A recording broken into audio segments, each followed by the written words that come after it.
Do you know most of the people have been told completely wrong things about Bell's palsy? Bell's palsy is a condition where there is damage to the 7th cranial nerve, which is your facial nerve, which will paralyze your one side of the face. Every year, around 3 lakh people suffer from this condition across the globe, out of which around 95 to 98% of people recover completely, and 4 to 5% of people are the ones who are left with residuals. Unfortunately, this is a condition which is in nobody's hand, but there are certain mistakes that can be avoided that helps an individual to recover better. So what are these misconceptions around Bell's palsy? I'm going to debug all of them in this video. So make sure to follow me and watch this video till the end. Let's begin. Friends, 7th cranial nerve, also called as facial nerve, is responsible for your facial expression. This is the nerve that starts from your brain, passes from your ear, and then branches out in 5 branches like this. Whenever there is an infection or inflammation on the backside of the ear, that's where your nerve gets compressed, and all the neurotransmitters that are traveling from the brain through this nerve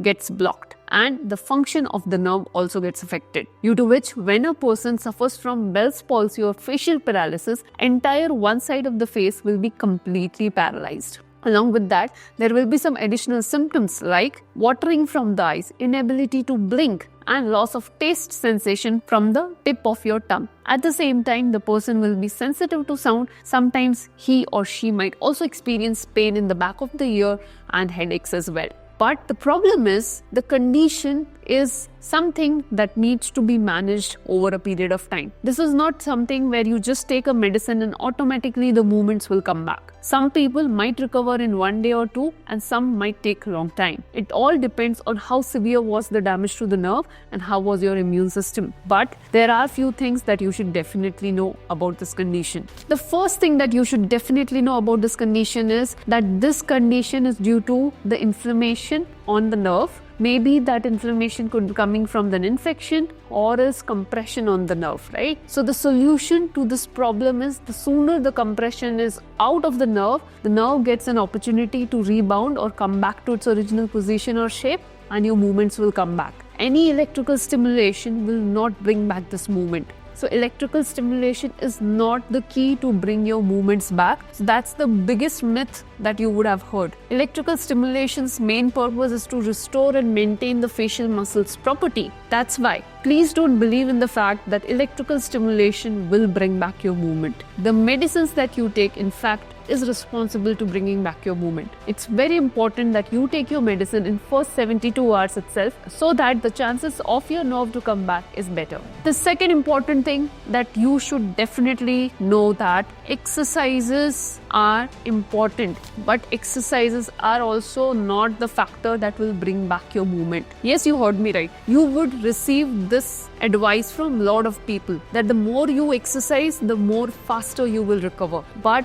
that is not true. In fact, in Bell's palsy, less is more. The lesser you exercise, the better it is for face. Please understand this. Your face is paralyzed at this stage. The muscles are not strong enough to withhold the force that you are putting on the facial muscles. In fact, naturally also, facial muscles are not designed for force. They are designed for expressions. Do you ever remember using your face with a lot of force when you don't have Bell's palsy? No, right? Then why now? Make sure, don't force facial exercises on your face. Yes, exercises are important, but they need to be done passively in the initial stage. As you start recovering, it should be active assisted, and once you have recovered, at that time you can work on strengthening exercises. But again, facial muscles are not for strength, and you actually don't need very of strengthening exercise. The third misconception is that blowing balloon and chewing gum will bring back movements. Yeah, there are a lot of patients who constantly do chewing gum, chewing, and try to blow balloon, thinking that with blowing balloon,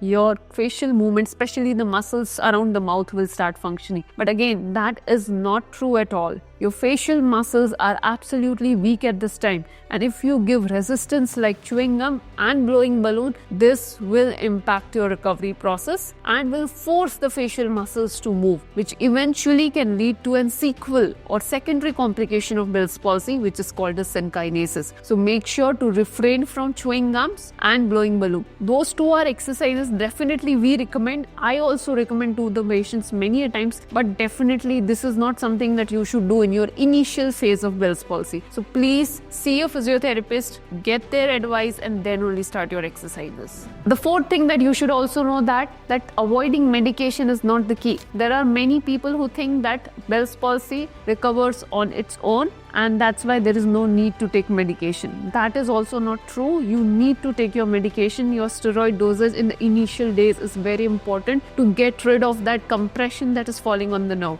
So make sure to take your medicines as soon as possible. The moment you start feeling weakness on the face, immediately go to a doctor, show them, get your medicines that are prescribed and take it on them. Please don't stop medicines abruptly without your doctor's recommendation. And this takes me to the fifth and the last point, the biggest myth that people have related to Bell's palsy, and that is, if Bell's palsy doesn't recover in 3 months, it will never recover. That's also not true. Your nerve has its own capacity to heal back.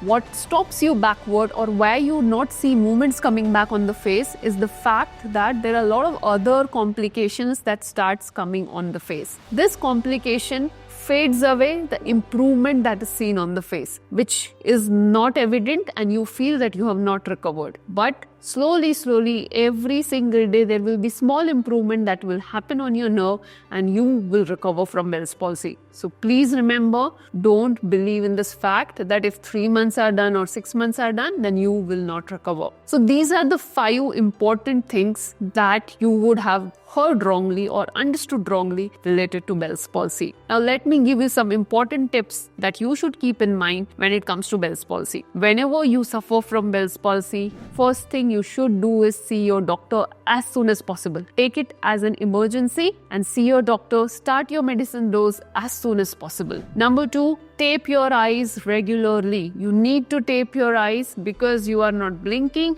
which keeps your eyes open, increases the risk of dust going inside the eyes and can irritate your eyes and can give you secondary complications. So make sure that you are taping your eyes regularly. Make sure also to apply eye drops adequate amount of time and even eye gel while sleeping. Third thing that you have to keep in mind, facial massages are very important at this stage. The more facial massage you do, the better it is over exercise. Why? Because when you are using your hands and giving lifting action to your facial muscles, you are actually taking these facial muscles to its original position, giving and sensory feedback to the brain that yes, this is the location of my muscles and this is where I have to move. So that is something that needs to be done repeatedly over or versus exercises. The fourth thing that you should definitely do is sleep as much as possible. The more you sleep, the more time your body will get to rest and recover. Fifth thing, take care of your diet. Diet plays a very crucial role. If you feel that you are deficient in your vitamin level, D3, B12, proteins, etc., see a nutritionist, get some supplements, but make sure that you overcome all the deficiencies that you have in terms of your micronutrients and macronutrients. And last but not the least, take care of your mental health. Your mental health plays a huge role. I know you must be scared, I know you must be angry, I know you must be sad, whatever it is, but just don't allow these thoughts to overpower you. Be positive, be hopeful, and just be consistent with your practices. With these practices, slowly you will observe that you will recover. If you still see there is a delayed recovery, please don't give up on hopes. Please don't become sad. I know sometimes it could be difficult, but just try to come out of it as much as possible. Don't try to blame others or whatever it is, whatever is happening, but slowly, definitely you will recover. On that note, I'll end this video here. I hope you found this video helpful and informative. If yes, make sure to like this video, share this video with your friends and family members, and do not forget to subscribe to Healthcare channel. I'll see you in another video. Thank you.